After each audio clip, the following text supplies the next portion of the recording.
pwede naman na ibiyay ng ambulansya kasi serbisyo ng lokal na pamahalaan yan eh. Pero, ilan po ang sasama? Baka wala hong nurse. Kaya sabi ko, ang ambulansya, yan po ina-applyan po sa Department of Health o any regulatory authority para maklasify yung sasakyan ng ambulansya. Ang iba nga hindi ambulansya ang tawag eh, patient transport vehicle. Kasi kahit dahil hindi po pwedeng sabihin mong ambulansya kung walang nurse, walang medical personnel na kasama. So kung yan po ay patient transport vehicle, okay na walang nurse. Pero yan po ay doon sa mga hindi emergency situation. Alam mo, pauwi na galing sa ospital o dadali sa ospital na ordinaryong sakit lang, ayan po magsisilbi dyan yung patient transport vehicle. Pero pag ambulansya ang tawag, yan ay may nurse, mayroong medical personnel sa loob na kasama. Si Punong Barangay Regan Villamin Jr., magandang umaga po sa inyo, Kap. Hello, Kap. Yes po. Good morning po. Yes po. Kap, alam ko, pamilya na, alam nyo na kung nangyari, ano po, doon Yes sa po. ambulansya. Ito po yung ambulansya ng barangay, ano, sir? Emergency transport vehicle po Ayun. ng barangay po. Okay, so hindi siya ambulansya. Emergency transport. Technically po, hindi po siya ambulansya, but emergency transport vehicle. Vitamin ginseng at taurine yan ang energy sa harap ng steam. Pag maraming katrabaho, katawan mo ay ganado, pati isip mo ay listo, puyat pagod naglalaho. Ataw sa steam, bawat katawan may energy sa steam. Okay, kaya kahit walang nurse, pwede kasi transport vehicle ng barangay. Alam natin yan, barangay wala namang Yes nurse, po. walang doktor. Okay, so hindi siya ambulansya, Opo. kundi transport vehicle. Okay. So, Yes po. sino... Transport emergency vehicle. Emergency vehicle. Okay. Sino po yung sakay ng transport emergency vehicle? Isa po yung kabarangay po namin na may cancer po. Scheduled for chemotherapy po siya papunta po ng Angeles City. Ayun, okay. So may mga kasama siya. Ilan po yung lulan ng sasakyan? Kasama po ang driver po ng emergency vehicle, together po ng immediate family po, ang kanyang mother po na kasama po ng pasyente po na nag-a-assist po doon sa kanyang anak na ikikimotherapy po. Okay, so hindi siya 10 ang pasahero, sir? Hindi po sir, kasi hindi naman po natin inaalaw na maraming nakasakay doon po sa emergency transport vehicle natin dahil that vehicle is intended for transporting patient sa hospital. Okay, okay. So wala namang pinick up along the way siguro yung driver, sir? Wala naman po kasi po ang ano po niyan, kailangan po point to point po ang takbo po ng ating emergency transport vehicle po. Walang other side trip po.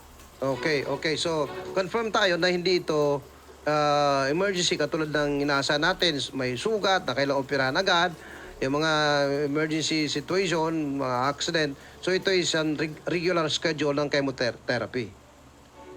Yes po, Okay. scheduled chemotherapy po Okay. ang pasyente po. Okay, so yan lang gusto natin ma-establish kasi nga ang question, ini-release kahit na hindi naman emergency situation at hindi kinuha ng pulis. But then, nandito na sa Station 1 yung driver ninyo. Kap, barangay Yes po. property po ito. Ano po yung inyo pong disposition dito? Paano nyo i-deal ng situation? Kasi naka-aksidente po yung sasakyan ninyo at ang driver. Kap. Yes po, nakipag-ugnayan na rin po kami sa abogado po for any legal aspect po na pwede po nating gawin. At right then and then po sir, yung nalaman po namin yung aksidente, ay tinawagan po namin agad yung driver. Mhm. And then from the point of the driver po sir, during the accident po, hindi naman daw po niya iniwanan yung kanyang na-disgrasya or nakadisgrasyahan. At ang sabi po ng aming driver, inantay niya until such time na magkaroon ng responde ang SPMA po. Mhm. And then, binigay po niya ang kanyang mga IDs at saka details para po makipag-coordinate nga po sa nangyari. And then, eventually ho, after po na may bigay yung information po niya, nirelease naman daw po sila ng authority ng PMA. para ho maihatid po yung pasyente na dala po nila. And now po, sir, ang aming driver po ay believe nandun na po sa Station 1 po, dito po sa Olongapo City. Mhm. We are studying kung ano po on legal aspect ang pwede po namin gawin. And then, right then and then po naman, sir, ang mga barangay official po namin, kasi po may seminar po yung ibang barangay official po namin dyan sa SBMA, Mhm. ay pumunta rin po doon sa stasyon para ho makipag-ugnayan at kung ano po ang pwede po ma-extend na tulong ng barangay. Medyo hindi naman po yata sila nakapag-usap po ng pamilya po dahil nga po in high emotion pa raw nga po yung pamilya. Yun, oo. Pero po ngayon po, sir, I am on my way from Iba, Zambales. Papunta po ako ng Olongapo City para po malaman ho kung ano po ang pwede naming may tulong at pwede po naming gawin. At siguro ho pagdating po doon sa police station, doon ko pa po malalaman on what move or what pwede namin gawin or pwede namin in legal aspect na gawin pagdating po sa situation po. But definitely, ang pinakapunto niyo nito, Kap, ay gagastos yung barangay, tutulong ang barangay kung ito'y tatanggapin ng pamilya. Yes po, we will extend all necessary help po na pwede pong mangyari dahil siyempre ho, unang-una ho, that is an accident, wala naman pong may gusto na mangyari po yung situation.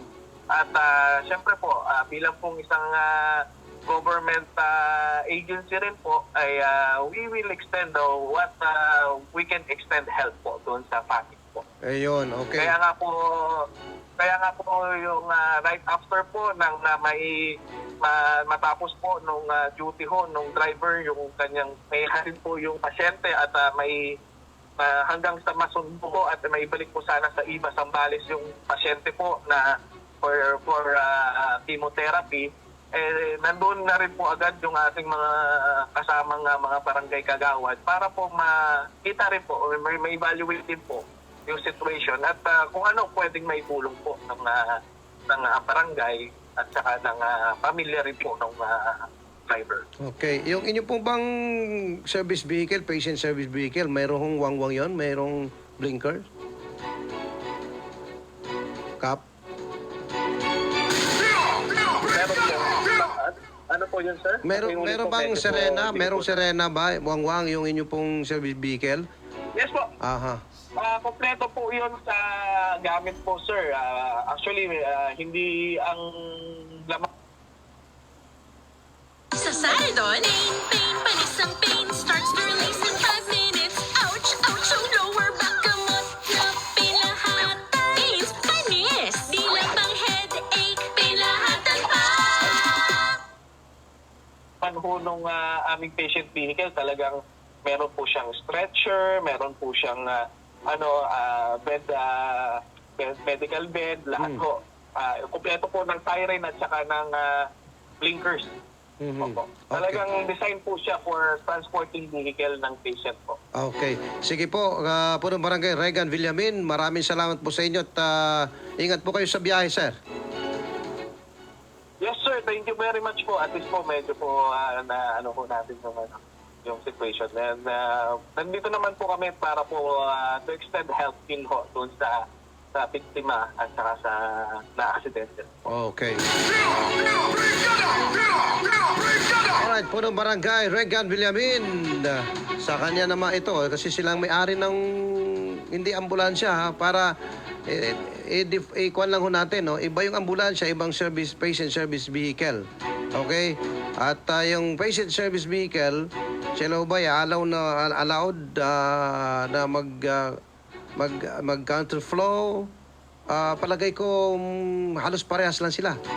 No, kasi emergency situation, so I think they are considered na mga ganyan pag stoplight, pwede silang dumiretso kasi nga pasyente nga. Pero pag pinag-usapan ho natin ng emergency situation na kailangan ho talagang diretso ka, talagang yung mga ambulansya, kasi may mga nurses po yan eh. May medical personnel ho sa loob yan, may kumpleto ho, may oxygen tank, may mga aparatos po yan. Yan po yung classification ng ambulansya. Pero pag service vehicle, Sige, pag-aaralan natin yan kung yung mga ganyan, secondary transport vehicle para sa mga pasyente, yan ba ay allowed na mag-cross ng mag-beat the red light? Yan ba ay allowed sa mga ganong sitwasyon? Kasi kung hindi allowed dyan, may mga traffic violations so yung driver. Okay? Tignan natin. I-research natin yan. Kung may alam kayo, sabi nyo sa akin, no? Kasi alam ko lang, ambulansya, bumbero, pulis, pwede yan. Ewan ko yung transport kasi hindi naman emergency yan. Ano po, pwede ka namang mag-follow ng traffic rules. Diba? Hindi mo pwedeng i-break o i-beat ang red light. Kasi nga, pasyente lang yan eh. Ano lang, dadali lang sa ospital, hindi naman emergency yan. Trangkaso, inubo, may sakit sa likod, na kailangan kang mag-follow ng traffic rules. Pero kung ambulansya talaga, ay diretso na yan. Alright, di pa tayo tapos. Magtutuos pa tayo sa inyong mga comments and reactions. Masakit na ang ulo ninyo sa inyong mga ginagawa araw-araw. Huwag niyong kalimutan, nandyan yung Fast Relax. Fast Relax, ora mismo. Ang programang ito ay hatid sa inyo ng Power Cells Herbal Capsule. Dahil